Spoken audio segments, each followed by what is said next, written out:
Olá, estamos de volta. O Dia Nacional de Doação de Órgãos é comemorado agora, dia 27 de setembro, para reforçar o valor desse ato de solidariedade tão importante para a vida de tantas pessoas e um dos mais lindos atos, né? Várias organizações públicas e privadas celebram o Setembro Verde. E para reforçar a importância dessa data, nós vamos conversar agora com a enfermeira da Comissão Intra-Hospitalar de Doação de Órgãos e Tecidos para Transplantes do IJF, Vanessa Tomé. Olá, tudo bem? Seja bem-vinda. Obrigada. Bom, boa tarde, gente. Vamos lá, vamos começar do início, né? A gente fala muito ou escuta muito essa questão de doação de órgãos, né? Mas eu queria entender como é que funciona esse processo para quem hoje quer ser um doador. Atualmente, o processo de doação de órgãos, ele parte do princípio de que, se eu sou doador, eu comunico aos meus familiares, aos meus amigos, que eu sou doador. Por quê? Porque para se aceitar uma doação de órgãos, quem é entrevistado vai ser a família, né? Principalmente parentes de primeiro grau, os pais, a esposa ou esposo, os filhos, eles que vão aceitar esse processo. Como assim, Vanessa? A doação de órgãos, ela pode acontecer inter vivos, né? Ou após um diagnóstico de morte encefálica, ou quando a pessoa falece, respondendo, né, seguindo critérios de busca, critérios que a gente tem dentro das leis, tudo baseado dentro de leis, né, dentro do que o Sistema Nacional de Transplante nos orienta, né, e as comissões. Então, assim, se eu quero ser doador, eu informo a minha família. Para ser doador, eu preciso estar apto, né, saudável, que eu preciso ter tido qualquer coisa que me leve a esse processo de morte encefálica, de falecimento, e que eu preciso estar bem, cumprindo todos os critérios.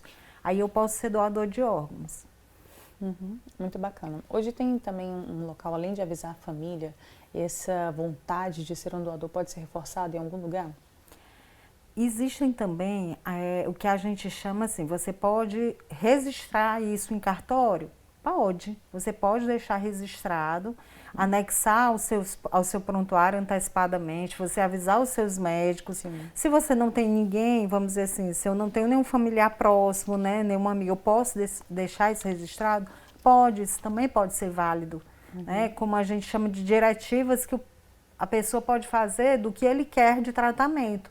E caso chegue o momento de sua morte, se ele estiver apto, se a doença que acometeu a morte o permitir, ele pode ser um doador. Muito bacana. A gente falando dessa questão da morte, né, de doação, mas também tem o doador vivo, né?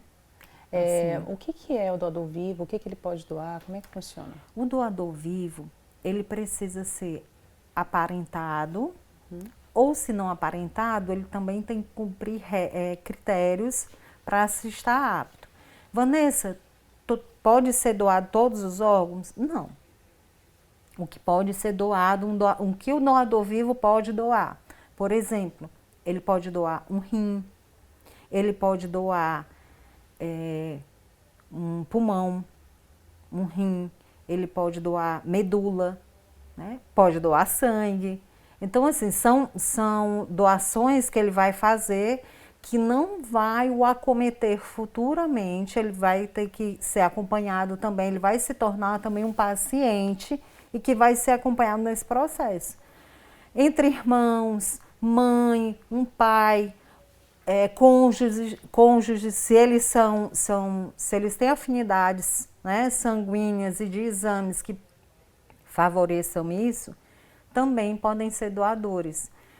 Vanessa, quando não é aparentado, pode ser doador? Também pode, cumprindo exames, critérios que, por exemplo, a gente tem o REDOMA, que é a rede de transplante de medula óssea, que muitas vezes você encontra um doador fora do seu país que vai poder doar a medula para você. Eu vou estar cometido com alguma doença linfática, alguma doença, né, do sangue, que vai poder doar para mim. Então, isso pode acontecer quando eu estou viva, enquanto viva. Os demais órgãos, só quando eu estou em morte encefálica que eu vou poder doar.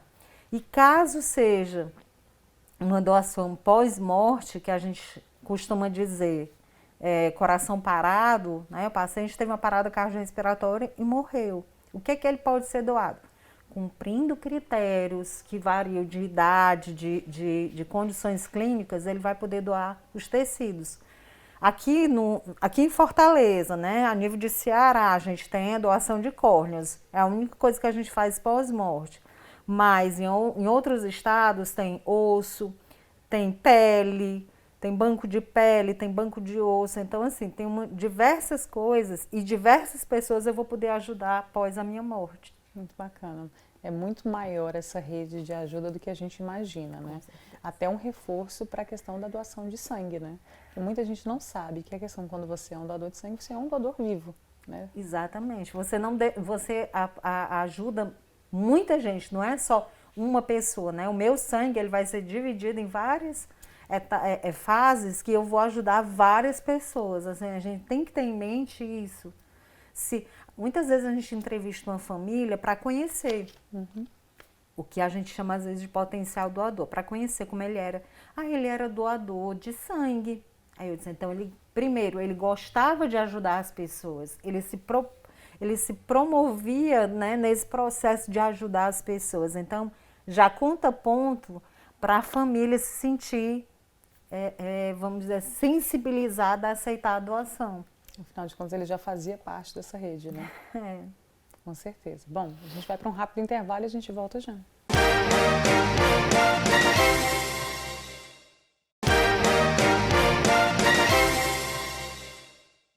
Setembro é um mês de celebração da doação de órgãos. O Instituto Dr. José Frota, hospital de alta complexidade da Prefeitura de Fortaleza, é destaque, né, também por sua atuação na Rede Nacional de Transplantes de Órgão e o que o doador falecido, né, pode contribuir para a vida das pessoas, para a vida, como a gente estava conversando aqui, essa continuação, né? É uma mudança de frase, né? Ressignificação da sua vida, né? Da sua família, é ressignificar um processo de luto. Com certeza. Que a gente vai poder ajudar outras pessoas, né? Mais de 8 pessoas podem ser ajudadas, podem também ter uma ressignificação, uma mudança de vida, né? Uma nova chance de vida, quando a gente doa os nossos órgãos. Com certeza. Você até citou um exemplo muito bacana no intervalo, que antigamente se tinha mais isso a respeito das religiões, né? Nos contrapontos da doação, cada um com a sua crença, com seu pensamento, né? E acabava ficando difícil, né, de aceitar essa doação. E aí você tem um exemplo muito bacana, conta pra gente. O exemplo é que algumas das entrevistas, algumas das conversas e comunicações de más notícias com as famílias, eles vêm acompanhados dos seus guias religiosos, pastor, um padre, e que a gente já teve momentos em que muitas vezes se acreditava que aquilo era um coma provisório, que aquilo poderia ser revertido e que a pessoa iria ressuscitar, iria acordar. E um dos episódios foi que o pastor visitou o paciente, ele nos acompanhou e ele percebeu realmente que aquele momento era o ponto ideal de ele trabalhar a família para que a ressurreição, né, a ressignificação daquilo seria... Ele aprovou, ele ajudou a família a aprovar esse processo. Então, assim, a ressurreição que iria acontecer era essa, sabe? É você desmistificar, é você conversar, esclarecer que aquele é o ponto final. Mas ele é um ponto final que pode ser uma reticência, pode ser a transformação de demais histórias, de outras histórias, favorecendo novas vidas, favorecendo outro olhar. É sair de uma máquina, um outro ser humano sair de uma máquina de hemodiálise, é enxergar uma vida que antes não enxergava. É uma oportunidade, né? É ter um novo coração para seguir sua vida em frente, para viver o que o outro não pôde mais viver. E a gente percebe também uma coisa, o que é difícil para a família é isso, é aceitar que chegou um ponto. Mas quando ela vislumbra a reticência, ela vive o luto de forma mais tranquila. A gente não está dizendo que não vai mais sofrer, a gente não está dizendo que não vai doer. Vai doer, vai ter saudade, vai ter sentimento de perda. Mas esse sentimento, ele vai ter garantido uma coisa, que não foi em vão. Tem um conforto, né? Nada foi em vão. Aquela história, aquela missão ali se encerrou ou por um acidente, ou por um AVC, ou algo súbito, mas aquilo ali vai se transformar. A missão vai se completar de outra forma. E esse processo, ele precisa ser muito bem acolhido. A família em si, ela tem que estar acolhida, ela tem que estar esclarecida, tudo tem que estar muito registrado, muito bem esclarecido para essa família, para ela ter segurança. A segurança ali vai além da segurança do paciente, ela vai à segurança da família, que ela pode confiar nesse processo, que realmente o órgão que vai... E assim, todo o processo a família acompanha. Até a entrega do corpo, a família vai acompanhar, vai saber tudo que vai acontecer. Ela só não vai poder saber, por exemplo, no caso de múltiplos órgãos, é quem foi que recebeu. O anonimato é por questões éticas, as leis exigem um anonimato. Eventualmente, a gente já viu reportagem, a gente já viu acontecer coincidências em que se conhecem, vão lá, se encontram e tudo mais. Mas o anonimato prevalece, né? Prevalece. Bom, falando dessa história, dessa oportunidade, né, que um doador dá para outra pessoa, vamos assistir o vídeo e entender isso na prática. Depois de um infarto em 2007, o empresário Diógenes Lima descobriu que precisava de um transplante de coração. Chegando lá, o IJF salvou a minha vida, porque eu estava em frente. Se eu não tivesse, acho, frente ao hospital, não teria estado dando esse depoimento hoje.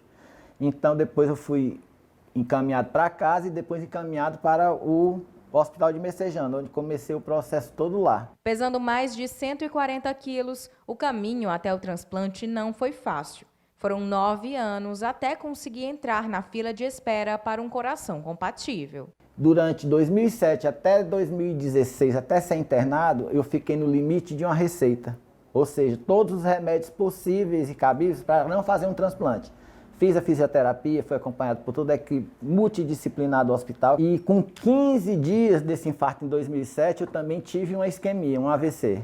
E onde entrou novamente o IJF na história. Depois de outra complicação cardíaca, o Diógenes foi internado no Hospital do Coração de Messejana e em menos de um mês internado, o coração finalmente chegou. No dia 24 de agosto, o bendito e abençoado coração chegou. Depois de 4 tentativas. Hoje, há 4 anos transplantado e com uma vida nova, o Diógenes é grato, principalmente à divulgação das campanhas de doação de órgãos, que conscientizam famílias a salvar vidas. Por isso que é importante as campanhas de conscientização e de respeito ao sim do paciente. É um hospital que eu tenho gratidão eterna. A palavra é essa, gratidão, que eu digo. O que seria da gente se não fosse nossos anjos? Como o Hospital Messejana, como o IJF e outros hospitais que tratam com pessoas que precisam de transplante. É justamente isso, né? Assim, é emocionante você ver.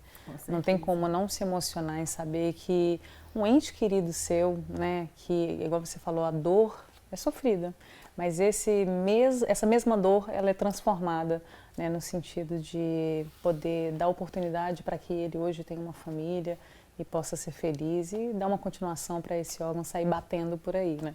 Então é muito emocionante, com certeza. E falando desse doador vivo, né, que a gente conheceu um pouquinho no primeiro bloco, também tem outros órgãos que pode ser doado, né? Eu até, como eu tinha dito, né, eu tinha esquecido até de falar que, por exemplo, do que pode ser doado enquanto vivo, parte do fígado pode ser feita uma doação, isso aí também cumprindo os critérios e sendo permitido tanto por lei como questão de exames e de compatibilidade, né? Aí pode ser feito também. Muito bacana. Hoje, por exemplo, tem uma triagem, né? Um tipo de entrevista, é assim que vocês conseguem identificar para que aquele doador vai poder ajudar? Como é que funciona? para identificar o doador, a gente tem busca ativa dentro dos hospitais, né? Eu falo do IJF, a gente faz busca ativa e aí acaba identificando uma possibilidade. Para cumprir essa possibilidade de diagnóstico de morte encefálica, em que ele vai se tornar o potencial doador, cumpre esse tempo de avaliação, tem avaliação clínica, são 2 médicos em momentos diferentes, nenhum acompanhando o outro, vai fazer os testes seguindo a mesma ordem. Testes de morte encefálica, ele vai testar tronco encefálico, reflexo e tudo mais. Fechando essas avaliações, ainda tem um exame complementar, que é um eletroencefalograma para ver a atividade cerebral, se existe ou não. Fechado esses 3 exames, confirmado, vamos entrevistar o paciente. A família, perdão, vamos entrevistar a família. Confirmado, a família aceitou, assinado todos os documentos, existe um termo que a família assina com testemunha, colocando todos os dados, tanto do paciente como dessa família, e é enviado todo esse material para uma central de transplantes, que aqui é a nossa central de transplantes do Estado, que é na Secretaria de Saúde do Estado.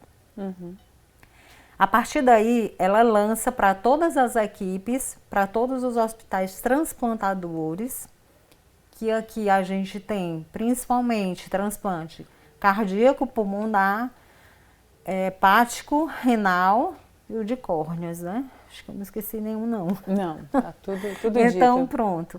Aí ela envia para essas equipes, aí a partir daí, avaliando os exames, avaliando tudo que aconteceu com esse doador, nas suas listas individuais, porque para cada órgão tem uma lista única, estadual, e eles vão pesquisar quem é apto a receber aquele órgão. Então, assim, enquanto tem uma equipe trabalhando com potencial, cuidando da família, já tem todas as equipes acionadas preparando os potenciais receptores.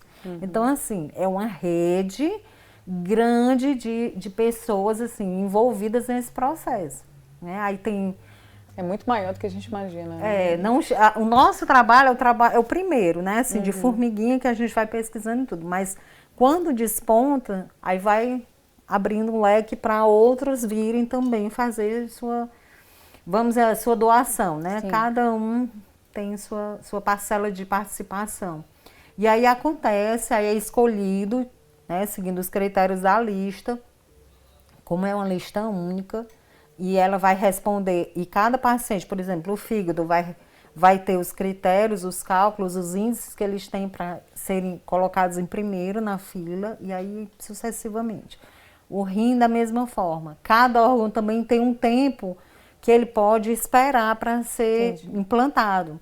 Né? Por isso a pressa também, né? Tem a pressa do coração. O coração tem que sair numa ambulância, sendo com batedor, para correr para o hospital para receber. Ou para o aeroporto, porque vai para outro estado. Vanessa, e quando é que vai para outro estado? Né? Assim, só vai para outro estado quando não tem ninguém aqui no Ceará apto a receber. Entendi. Se não tiver ninguém, e por isso que os exames, as equipes, elas não podem, quando termina o processo, não, ela tem que trabalhar simultaneamente para dar tempo não tem. Então, o primeiro voo que tiver para o estado que vai receber, leva o órgão. Entendi. É uma missão, né? Literalmente. E falando assim, esse é o lado todo positivo, né? E hoje, quem que, por exemplo, não pode ser um doador de órgão hoje? Olha, para não ser doador, a gente tem assim, são pessoas com idades e que com comprometimento orgânico muito grave, com infecções generalizadas, com infecções de Covid. Infelizmente, a gente não tem doação. Então, assim, é pequeno a restrição, mas ao mesmo tempo a gente, criteriosamente, eles são descartados mais por isso, por infecções que o impedem e idades muito avançadas. Isso dos órgãos. Dos órgãos, por causa dos órgãos, é isso. O doador de sangue ainda tem um tempinho aí para estar fazendo, né? Pode continuar. A gente, inclusive, espera. A gente vai para um rápido intervalo e a gente volta já.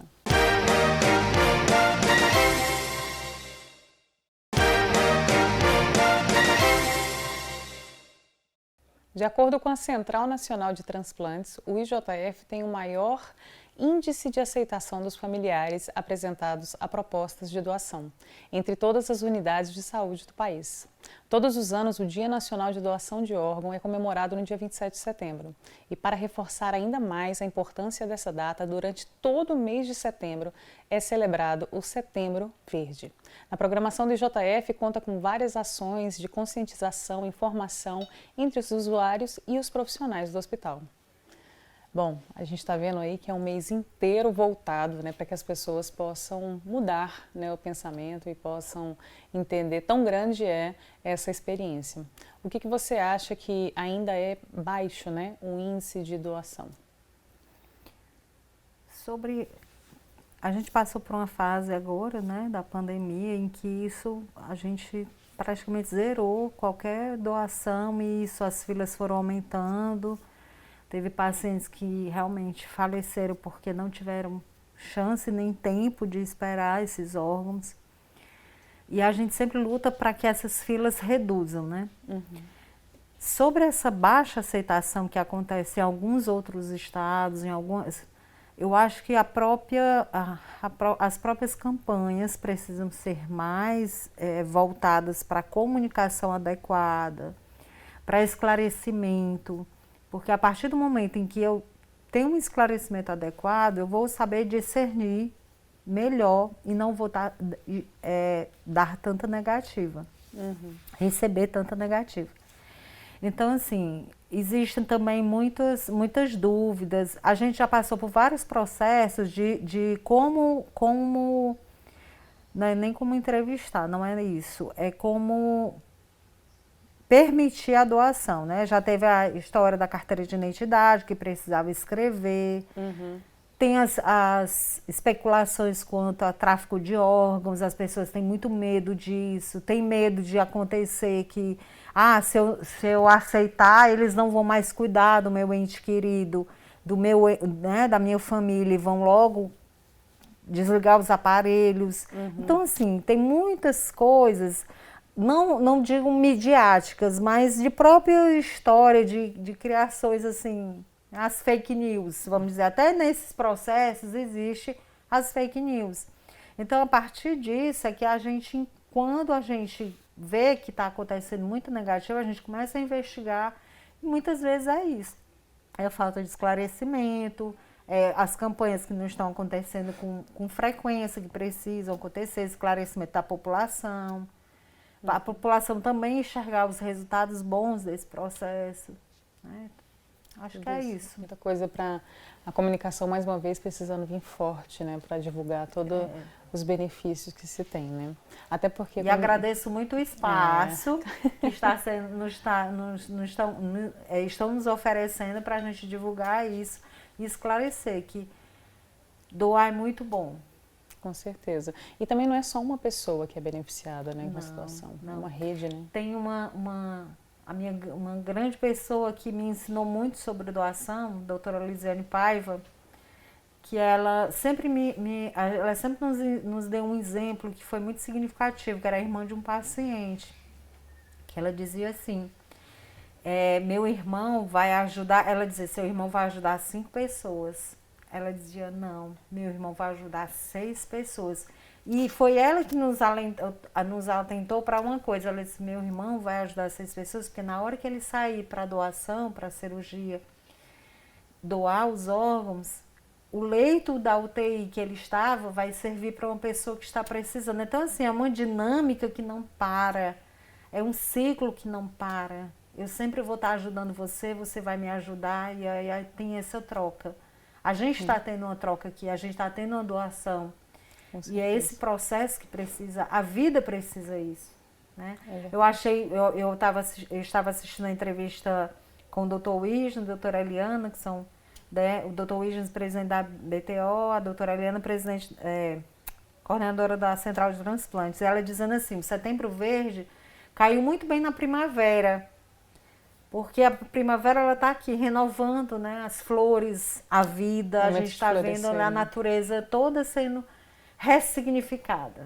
Né? Então é esse processo. É isso, né? É dar oportunidade para que outras flores, né, possam Nasçam, florescer essa exato. semente. Muito lindo exemplo. Bom, eu vou encerrar com esse exemplo lindo que você deixou, né? Reforçar para todo mundo que está em casa, né? Seja um doador, procure conhecer, né? Toda uma equipe, né, que está envolvida. O IJF aí está pronto para tirar dúvida. Com certeza. Então, eu quero Estamos agradecer a de sua porta participação, viu? Muito obrigada a todos pela atenção.